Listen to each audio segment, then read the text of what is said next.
doesn't drastically alter his legacy. I'm with Nick, and I've heard you say this time and time again. I think once you've created and established who you are and what you've done for this league, and we can't tell the story without you, your legacy is cemented. However, it does magnify the question that we've all been asking. Will he get to another Super Bowl? Will he win another Super Bowl?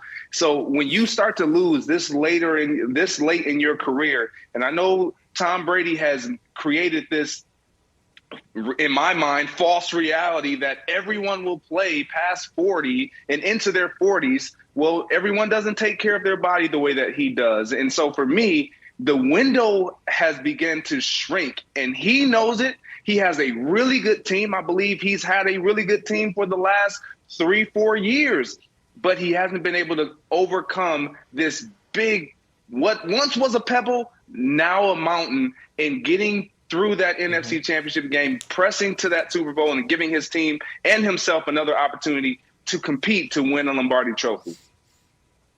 Yeah, I think it's almost impossible, if we're being fair, for legacies to go backwards. I don't think guys should be penalized for playing more. That might be very apropos with the NBA and Russell Westbrook right now. Like, I think people are retroactively taking credit away from Russ because of how he's playing right now. I don't think that's fair. However, Greg, Rodgers is not at the top of the all-time mountain.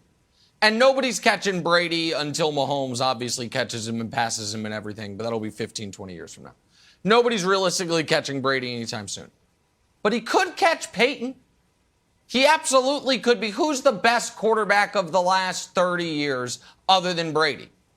I think right now the answer to that question is Peyton Manning. Rodgers could catch him. Becomes very difficult if he loses this game. And I do think that there is an argument to be made because, Broussard, you know I'm not a quarterback wins guy. I think we need to look at nuance. And the nuance with Rodgers is his defense literally allows more points in playoff losses than any other quarterback's defense ever. It's like 36 points per game. So putting all of those losses on him would be foolish. But we can put some of them on him.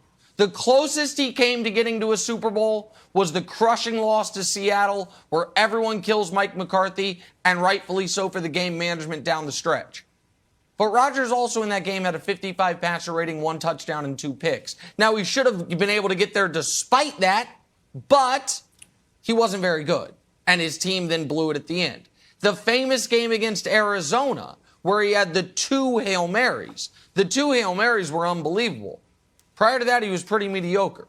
Last year, at home, while Brady, the Packers have the worst case scenario into first half, beginning of second half, then Brady throws picks on 3 straight possessions. Rodgers has the ball, down 8, and they end up settling for a field goal. Now, we can say LaFleur should have had him go for it, but, Rodgers, when we're talking about these margins, sometimes the decision is, do I try to fit this pass in or do I try to run for it? Rodgers tried to fit the pass and didn't work out. Right. So when we're talking about how he stacks up against the greatest in the history of the game, losing another home playoff game after another bye to another inferior quarterback, that's going to ding him a bit.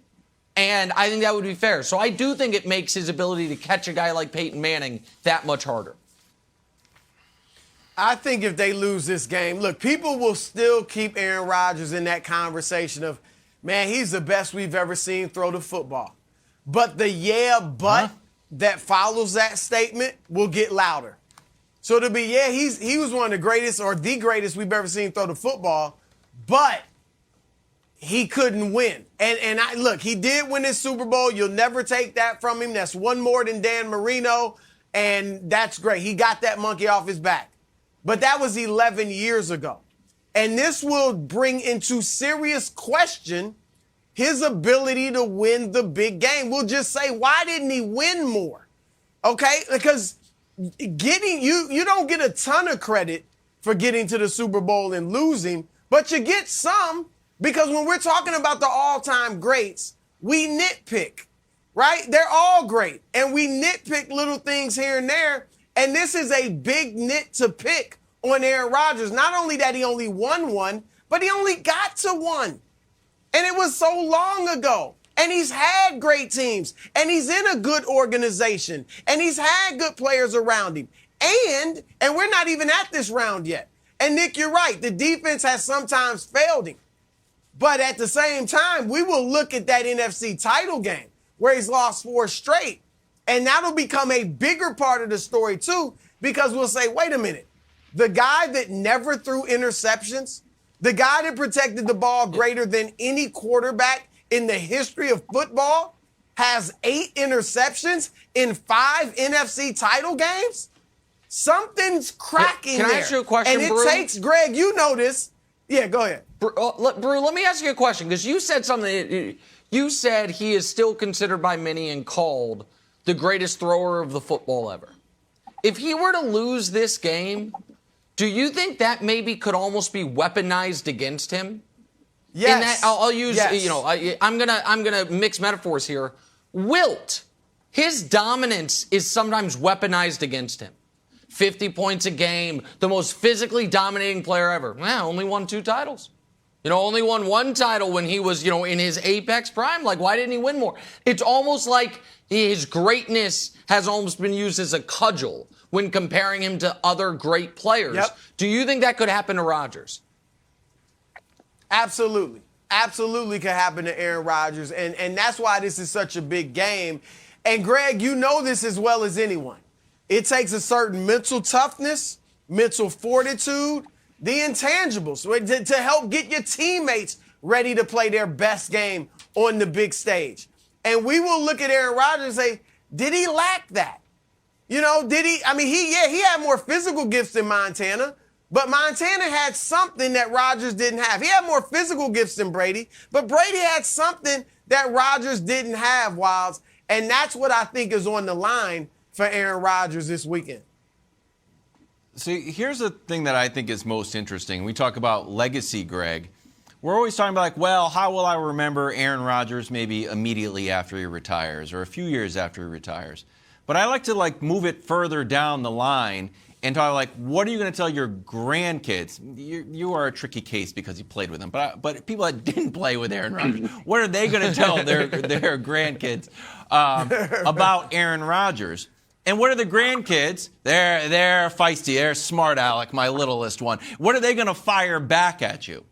So I think, well, this guy was great. He won MVPs. You didn't get it. Well, Dad, he only got to 1 Super Bowl. He only won 1. Russell Wilson, he went to 2 Super Bowls and won. Why is he? Well, trust me. It feels like you have to win multiple Super Bowls to be considered one of the greats, because the statistics are all scrambled in football, unlike any other sport. Babe Ruth hit 60 home runs. If you hit 60 home runs today, it still means something. You score 35 points a game, 30 years ago, 35 points a game in the NBA, still means something.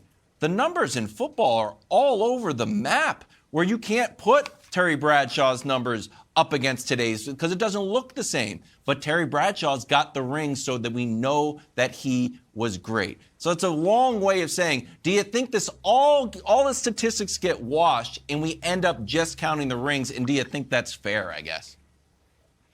No, you can't wash the statistics.